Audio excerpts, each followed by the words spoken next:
আসসালামু আলাইকুম।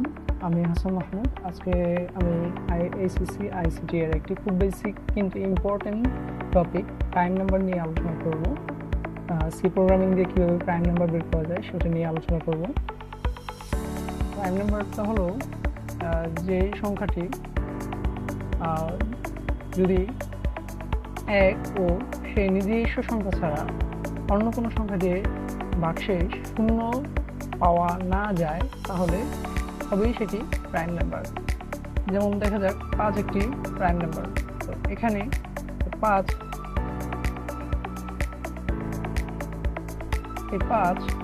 এই 2, 3, 4 দিয়ে ভাগ করে যদি 5কে শূন্য পাওয়া যায় তবে এটি প্রাইম নাম্বার নয়, আর যদি শূন্য পাওয়া না যায় তবেই আমাদের এটি প্রাইম নাম্বার। তবে সেক্ষেত্রে আমাদেরকে লক্ষ্য রাখতে হবে যে এখানে যতবার ভাগ দিব যদি শূন্য পাওয়া যায় তাহলে আমরা সেটাকে কাউন্ট করব। সেই প্রোগ্রামে সেটা কাউন্ট করব, কাউন্ট বাড়তে থাকবে 1, 2, 3 করে এরকম করে বাড়তে থাকবে। যদি ভাগ করা যায়, লেটস সে আমাদের এখানে একটা 6 হলো, 6 নাম্বার, ইউজারটি 6 নাম্বার ইনপুট দিল 3, তখন তাকে আমরা 2 দিয়ে ভাগ করতে পারবো। 2 দিয়ে ভাগ করলে আমাদের কাউন্ট বাড়বে, 1 হবে। তারপরে 3 দিয়ে ভাগ করতে পারবো, কাউন্ট বাড়বে, 2 হবে। এভাবে যদি কাউন্ট বাড়তে থাকে বা কাউন্ট যদি শূন্যের উপর হয় তাহলে আমরা বলবো যে এটা প্রাইম নাম্বার নয়। আর যদি কাউন্ট যদি শূন্য হয় তাহলে এটা আমাদের প্রাইম নাম্বার। এখন আমরা একটি সি প্রোগ্রামিং লিখব যেটা দিয়ে আমরা চেক করতে পারবো একটি সংখ্যা প্রাইম কিনা। লেটস সে তো আমরা একটা ফাইল তৈরি করে নিলাম বিএস কোডে। সি প্রোগ্রামিং এর একবারে পুরো বেসিক স্ট্রাকচার লিখব আমরা। হ্যাশট্যাগ include stdio.h,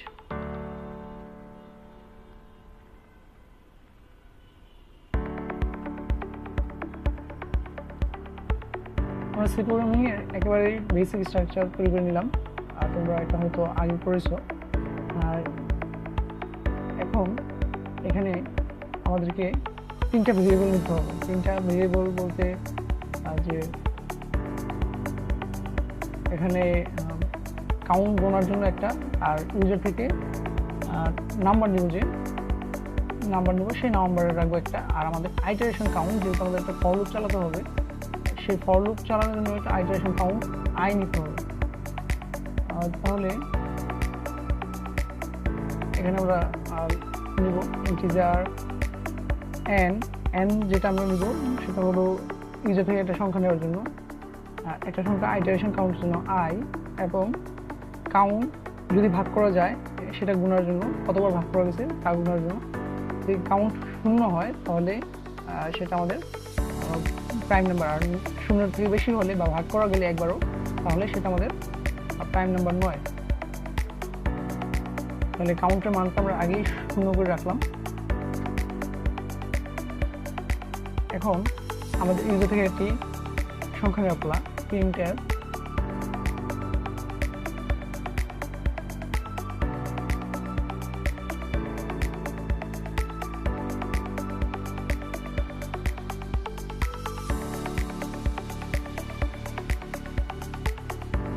অবশ্যই খেয়াল রাখতে হবে যেন লাইন শেষে একটি সেমিকোলন দেওয়া হয়। সেমিকোলন না দিলে কোডে এরর আসবে।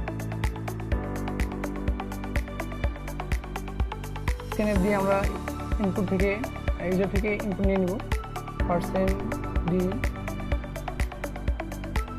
ampersand n এর মধ্যে রাখবো আমরা তাদের ইউজারের সংখ্যাটা। তারপর আমরা একটা ফর লুপ চালাবো। For loop i = 2। কেন i = 2 লিখবো? কারণ 6কে যদি ভাগ দেওয়া হয় তাহলে 6কে ভাগ দিলে অতটুকু সংখ্যা দিয়ে ভাগ দিব, এক দিয়ে, আর হলো 6 নিজেকে দিয়ে ভাগ করা যাবে না। তাহলে এর ভিতরে বিটুইন দ্য নাম্বারগুলোকে আমরা ভাগ দিব। যেমন ধরো 2, 3, 4, 5, এই 4টা নাম্বার দিয়ে আমরা 6কে ভাগ দিতে পারি। তাই আমরা এখান থেকে 2 থেকে শুরু করছি। 2 তারপর আমরা আই ছোট নিব ইউজারের দেওয়ার সংখ্যা থেকে, আই লেস দেন এন, অর্থাৎ ইউজার যদি 5 দেয় আমরা ভাগ করতে পারবো কত পর্যন্ত, 5 বাই 4, তাহলে 5 এর ছোট কোনটা, 4, 4 দিয়ে ভাগ করবো, যা আমাদের লজিক 1 বাদ এবং 5 বাদকে সমর্থন করে।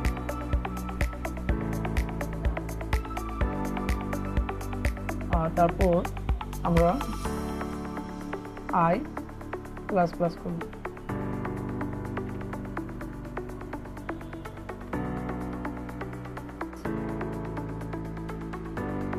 এখন আমাদের মেইন লজিক ইফ। এখন ইফ যদি এখানে আসে, ইফ আমরা যদি 6কে ভাগ দিয়ে আই দ্বারা ভাগ দিই, 6কে আই দ্বারা ভাগ দিই, ধরো আই যদি ধরি 2, আই যদি 2 হয় তবে 6কে আই দিয়ে ভাগ দিব 2, তবে 3, তাহলে আইটারেশন কাউন্টে এখানে দেখা যাবে যে ভাগশেষ 0 হবে, তাহলে এখানে কাউন্টে আমাদের এটা যোগ হবে আর কাউন্টে এটা যোগ হবে, সে ব্যবস্থা করতে হবে। তাহলে n% আই, আই পার্সেন্ট দ্বারা বোঝানো হয় যে ভাগশেষ কত, ভাগশেষ বের করার জন্য পার্সেন্ট ইউজ করা, রিমাইন্ডারের জন্য। যদি 0 হয়, এনকে যদি আই দিয়ে ভাগ করে ভাগশেষ 0 হয় তবে আমরা কাউন্ট বাড়াবো, কাউন্ট প্লাস প্লাস করবো, অথবা count is equal to count plus 1, এটাও লেখা যায়। তো আমরা কাউন্ট প্লাস প্লাস দিয়ে দেবো।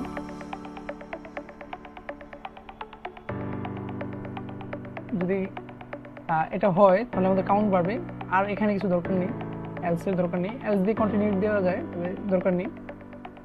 আর এখানে আমরা আবারও ইফ ব্যবহার করবো ফর লুপের বাইরে, লক্ষ্য রাখতে হবে ফর লুপের বাইরে, আমরা ফর লুপের বাইরে if count is equal to 0 হয়, যদি কাউন্ট ইজ ইকুয়াল টু 0 হয় তাহলে আমাদের এটা prime number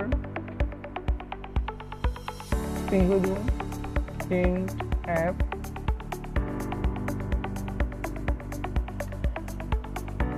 %d is a prime number.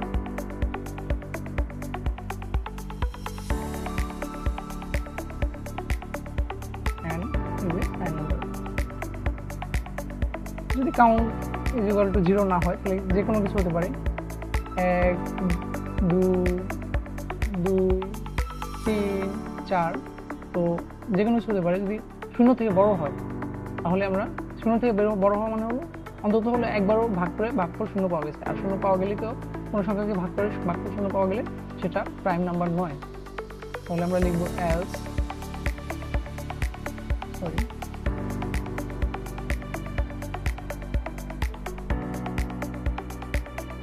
printf %d is on a prime number, and আমাদের কোড লেখা শেষ। এখন আমরা এটাকে রান করে দেখতে পারি।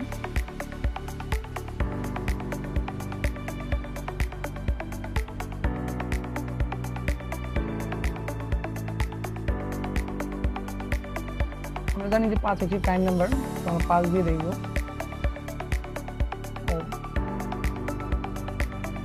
এখানে 6 হবে না, এখানে হবে n, যে ইন্টিজার নাম্বার হবে, এখানে n 6 হবে না, এখানে হবে n, সরি ফর মিস্টেক। তাহলে এখানে এবার আমরা আবার রান করি .exe 5 is a prime number, Ctrl C, আবার রান করি, যে কোনো একটা নাম্বার দিতে পারি 55, let's say 55 is not a prime number। 11 দিয়ে দেখি, 11 is a prime number।